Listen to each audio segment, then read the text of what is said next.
All right, boys.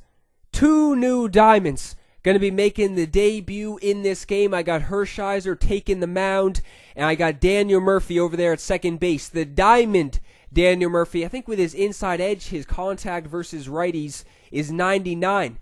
So you know I'm sticking him in the lineup. I actually pulled Jon Lester in a program pack, but you can't sell any of the players you get in those program packs, so I do have to hold on to him. So that's good. I do need starting pitchers, so I did get HERSHISER in the ticket counter, and then I got Jon Lester in the program pack earlier today. So 2 new starters are in the rotation. What is the key with HERSHISER? That sinker. Doesn't even matter if he's going to be blowing anybody away with those triple digits. There's no chance in hell that HERSHISER is throwing more than 93 on the gun from what I've been seeing so far. So that sinker is going to have to be effective. If you can just locate the sinker, man, you can always use that to your advantage. It could always be effective. It doesn't even have to be, you know, high 90s, mid 90s. I think HERSHISER was reaching 93 on the gun. He has 81 breaks, so that's not too bad, man. Whenever you got somebody with above 80 break and a sinker, that can definitely be effective. But I was going to use Eric Karros in this game, but I think Freeman's inside edge was down when I was going to use him, but then it went back up, and Freeman has just been hitting missiles. I'm not even joking. He's just been hitting rockets off the bat every single time he's came to the plate, so I can't even think about taking Freeman out, especially when his inside edge is up, and that's pretty much been the case. It's only been down a couple, I think 2 days so far since I've been using him, but I was able to get off to a good start with HERSHISER. He's getting the final guy looking on the sinker on the outside part of the plate, so with 2 down, Griffey is up.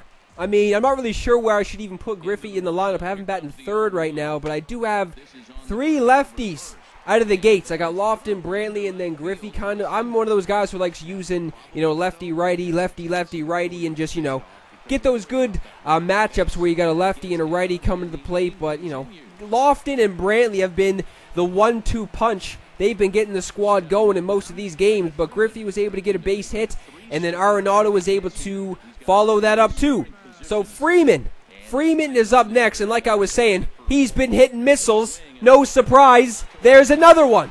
So Freeman is getting the 3-run shot, so I'm taking an early lead in this game. Freeman, dude, holy shit, I'm not even joking. I think every single time I've put something in play with Freeman, doesn't even matter if it's right at somebody or something, it's a laser beam, dude. It's crazy what Freeman is doing. I hope Freeman can just continue what he's doing in real life, because maybe he can even go up to, you know, 94, 95 in his contact in vision. If his vision can make it up to, what is it now, 50 something, 53, 54, I'm pretty sure it is, around there. So if his vision can make it up to around the mid 60s or something, this would just be, it already is an amazing card if you ask me. I don't really find the vision is that much of a problem, especially since the first pitch, he has one of those quirks where the first pitch, his PCI is bigger, but I'm sure a lot of people know that by now, so I'm not really going to feed pitches right down Broadway to him or something. So I'm an idiot. I was really stupid in that inning, man. I think Giovanni Soto was the 8th guy in his lineup. I could have walked him and got to Archer, but I just didn't even clue into that till the inning was over. I was like, what the fuck is even wrong with me? I could have walked Soto, and then he probably wouldn't have even got that run in. But I've been finding, too, that you can kind of back yourself into a corner when you do that sometimes, because me especially, if you're going to walk people, and, you know, I think I played one guy a couple games ago, and he walked the bases loaded to get the pitcher, and then I put in McCutchen off the bench, and then all hell broke loose because, yeah, man, if you're just going to be walking everybody to get to the pitcher, some people will respond and go to the bench early. So, I mean, I didn't clue in till the inning was over right there, so that was kind of a boneheaded mistake. But HERSHISER was doing good out of the gates, man. This guy he was squaring some stuff up, but everything he was putting in play wasn't a laser beam off the bat like Freeman's been doing or anything. So that's just been the case. Doesn't even matter who's on the mound.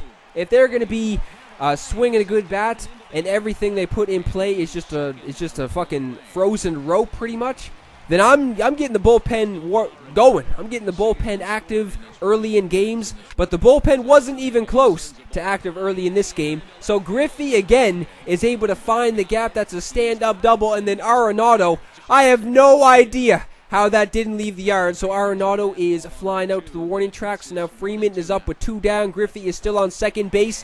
I'm going down swinging on the changeup down low. So for once, big surprise right there. Freeman wasn't able to do something clutch. I've been finding I've been getting a little bit squeezed over the past couple of games. So not really sure why that is the case, but I'm not really saying that that pitch necessarily was me being squeezed. It's just over the past couple of games, I've been finding that's been a little bit of an issue. And that's only a problem when it's not consistent.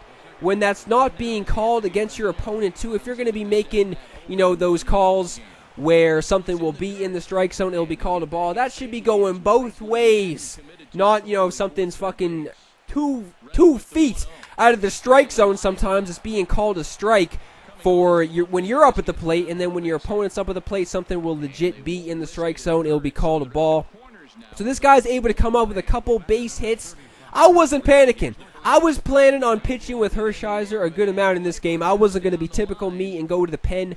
I wanted to get at least 5 or 6 innings from Hershiser in this game, unless it was just, you know, all hell broke loose and this guy was just getting fucking hits, hit after hit pretty much, and just put up double-digit hits, or was just starting to go off and get home runs every single time he stepped up to the plate. But he only had a couple base hits around the middle innings in this game, so Hershiser, I was able to get out of that inning without any damage done. So this might be the Francisco Lindor breakout game. From what I've been seeing, that's his second base hit of this game. Maybe you just need to put him in his primary position and he just starts to heat up at the plate, because I have not played him at shortstop yet since he's been on the squad. He's just been playing second base, I think. So maybe that I'm going to start playing Lindor at short. He can possibly heat up with the bat. So he has 2 base hits in this game. Hershiser is able to hit that one fairly deep, but it is in foul territory, and he does make the grab, so that is it for that inning. Wasn't able to score any runs, so we got kind of a pitcher's duel brewing, even though I got off to a really good start in the first inning. Ever since then, not that much has been happening, and whenever you got a pitcher's duel in this game, that is very rare, from what I've been seeing at least. I haven't gotten myself into that many pitcher duels, even if I've been doing good at the plate or my opponent has been doing very good at the plate. It's usually one squad will just go off and get a shitload of hits. It's never really even when there's only around, 4 or 5 hits for each squad from what I've been seeing so far. And this guy, the Diamond Chris Archer too, which I'm pretty sure you can only get for pulling him in the Diamond season starter pack. I haven't faced the Diamond Archer, I don't think, yet.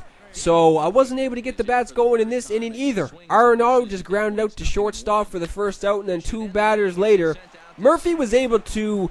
I was able to make some good swings with Murphy in this game. Just wasn't able to get some base hits. That's just a ground out to second base. So now we are in the 7th, and Hershiser is still on the hill. What is even going on? What is going on this channel when my starting pitcher is still in the game in the 7th inning? That is the most rare occurrence you will ever see. I don't think I've ever pitched, in this game at least, my starter has not even made it to the 6th inning. So I was glad Hershiser was able to do very well so far, man. The sinker was the most effective pitch. As I was saying at the beginning of this video, it would have had to have been for this game to be a success. So he wasn't making good swings on the sinker, I found. I think every single time I threw a sinker up in the strike zone or just down low in the strike zone, he would ground out. Or if I threw it up in the strike zone, he would just hit a weak fly ball like that. So Lindor, up for the 3rd time in this game, was actually able to make a pretty solid swing on that one too, but just a ground ball to second base. So that is it for Hershiser. I could not have asked anything more out of him. He went 7 strong innings. I think I only gave up 4 hits, and I think I struck out around 4 guys too, so that's not too bad, man. First game that Hershiser pitched, it was a success. He leaves with the... What it come... Man, I'm not even joking. Every game, that is a problem, man. Every single game, every single time I check swing, it's called a strike. Every single time my opponent checks swings, it's not called a strike. So Granderson goes down swinging, apparently. And then this guy is stepping up to the plate as Strickland is in this game. Maybe I made a mistake. Maybe I made the biggest mistake ever. I mean, usually what it's been is that my starter would just do terrible, and then the bullpen would come in and just make everything better pretty much. But this first guy who came to the plate hit a moonshot, and then Granderson was up next. That would have been a base hit if not for the shift. And then Matt Holliday is up a couple batters later, able to square that one up, but just right to Brantley out there in right field, so it's all good. He only gets 1 run back, still have the lead in this game. So Lorenzo Cain is in for, I put him in for Kenny Lofton because I did have a good amount of, 3 lefties in a row at the beginning of the order. So I wanted to mix it up a little bit. I'm probably going to mix up the lineup a little bit in the next couple games because that can be a problem sometimes if you're facing some lefties. Even though I've been doing much better with the lefty-on-lefty matchups, I don't really like using 3 lefties in a row. It just so happens that Lofton and Brantley need to be at the top of the order because they've been swinging the best bats so far on the squad, and since I just picked up Griffey, I want him at the top of the order too because he's just a beast. He has those crazy hitting stats, and he's been doing good the first couple of games too. So Brantley right there, able to send one fairly deep, but that is caught by McCutchen. So now with 2 down, Griffey is just flying out to third base. So now we are going into the, top of the 9th? I still have the lead, so it's all good. I mean, I was kind of panicking a little bit because, I was just sitting there. In the back of my mind, I was saying, maybe I should have gone the distance with Hershiser. I mean, this guy wasn't really getting much going against Hershiser, so I did put in Andrew Miller, and then he responded back with a righty, I'm pretty sure, but I am able to get him swinging for the first out of this inning. Second guy coming to the plate, fly ball to center field. Lofton makes that grab. So that was Griffey, actually. Griffey makes that grab, so now Kelvin Herrera is in. I fucking hate Kelvin Herrera. He may never see the light of day. Ever. Again. So he's going deep. First pitch he sees, he sends one deep. I think that was with J.D. Martinez right there, so don't give him a heater. You know he's sitting on it. Next pitch, slider down and in. He sends that one deep. Oh my goodness. Kelvin Herrera is a fold. This guy stinks. I find that I've just been getting rocked every single time I've been using Kelvin Herrera in this game. I'm not even joking. He might be sold. I can't believe what I'm seeing.